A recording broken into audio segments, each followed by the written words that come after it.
Good evening, ladies and gentlemen. Tonight we're on page 47, which is lesson 7 of module 2, and we are going to continue with adding and subtracting fractions, but we are going to move from drawing pictures into trying to solving using the algorithm. Okay, so our first problem says decompose to make like units, then add or subtract. Okay, and this is all the setup of what you'll see is how the book teaches you. I am not going to be doing that. I'm going to teach you a different method. So we are going to use these problems, but we're going to do a different method. So I'm going to come over here and I'm going to write down our steps. We're going to be using these steps for months. These are going to be the steps that we use for adding and subtracting fractions. So adding and subtracting fractions. This is going to be my title. Adding and subtracting fractions. Okay, they choose to set them up horizontally. I think it is a much better idea to set up your problem vertically.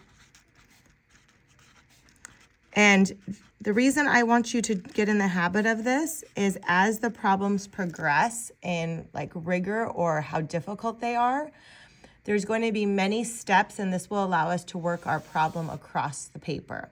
So we're going to set it up vertically.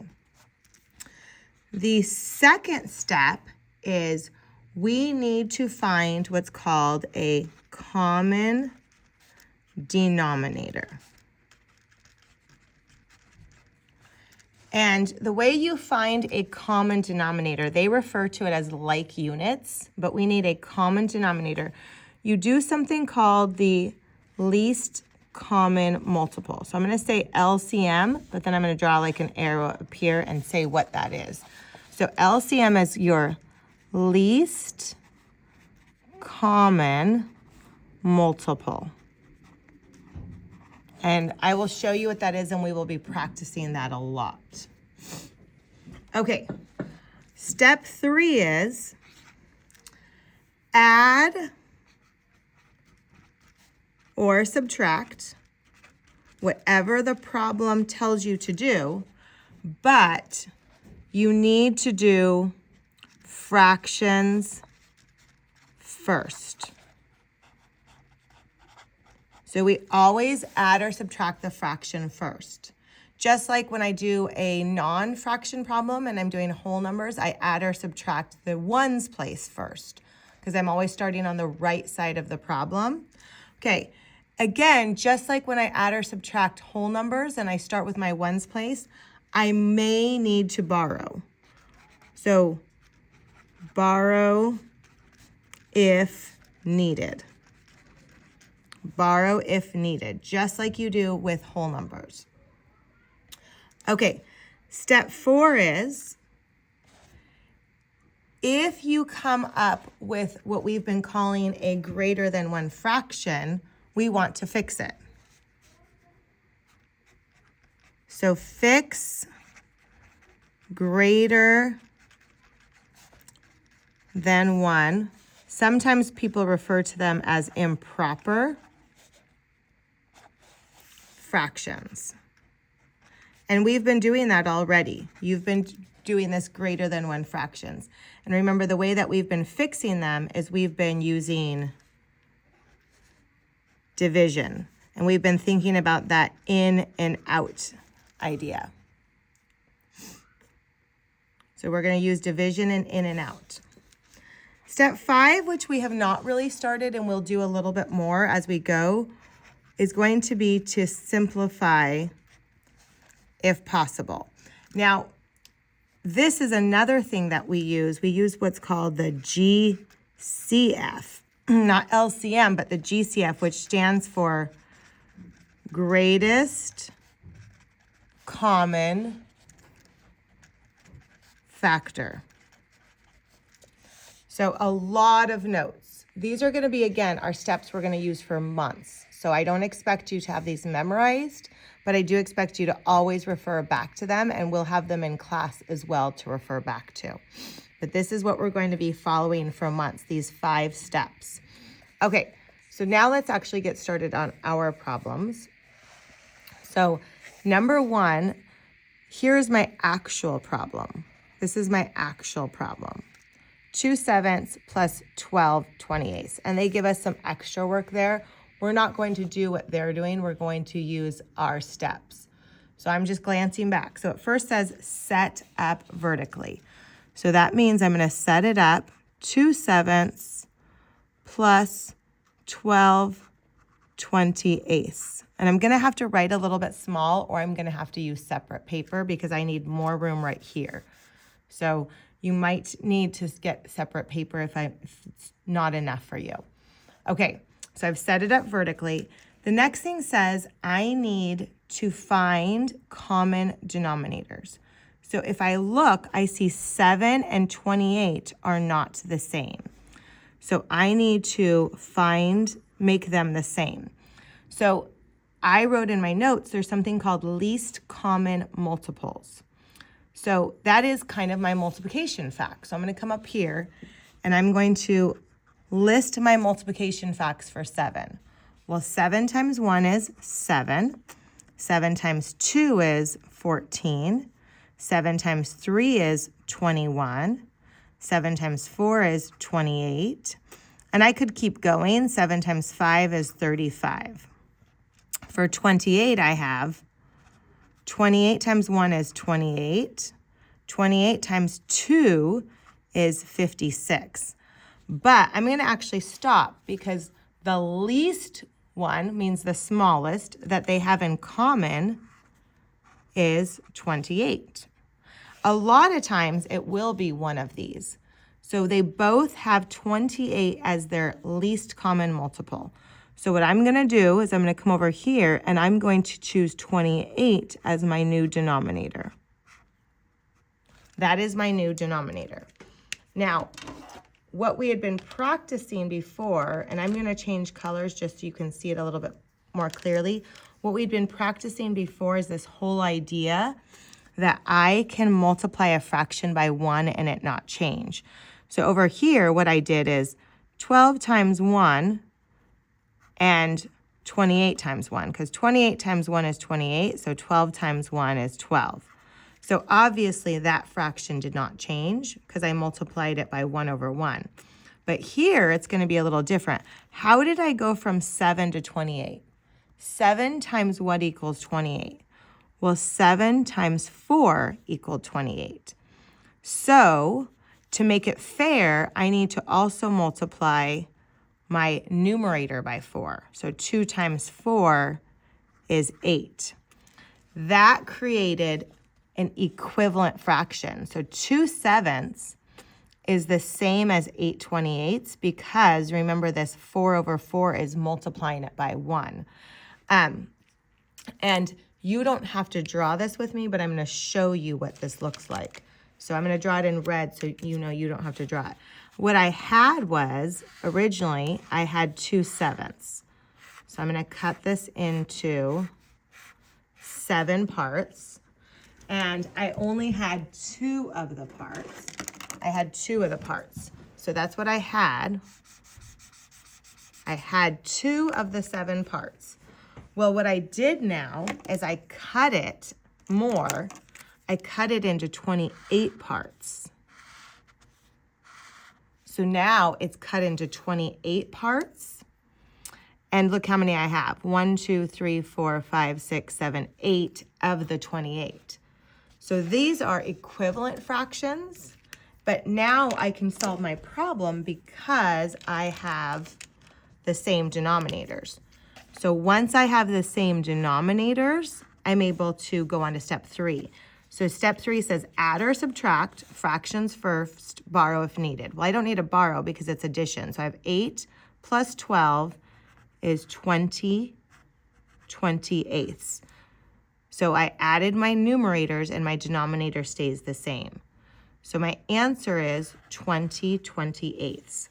Now step 4 says if it's improper, to fix it. This is not an improper fraction. This is a less than 1 fraction because my numerator is smaller than my denominator. My next step says to simplify.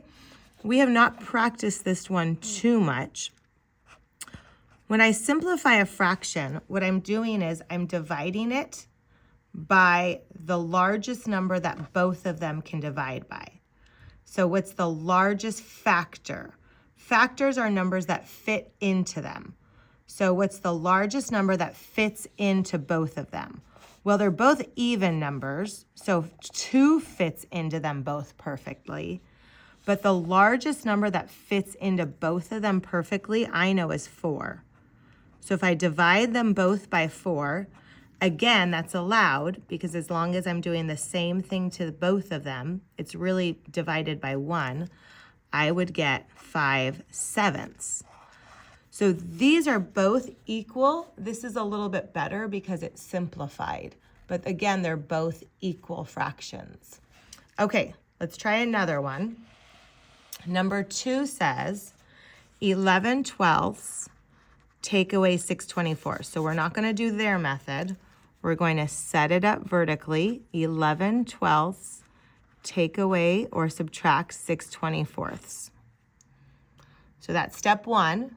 Step 2 is I want to have a common denominator, which I don't. So I'm going to find the multiples of both of those.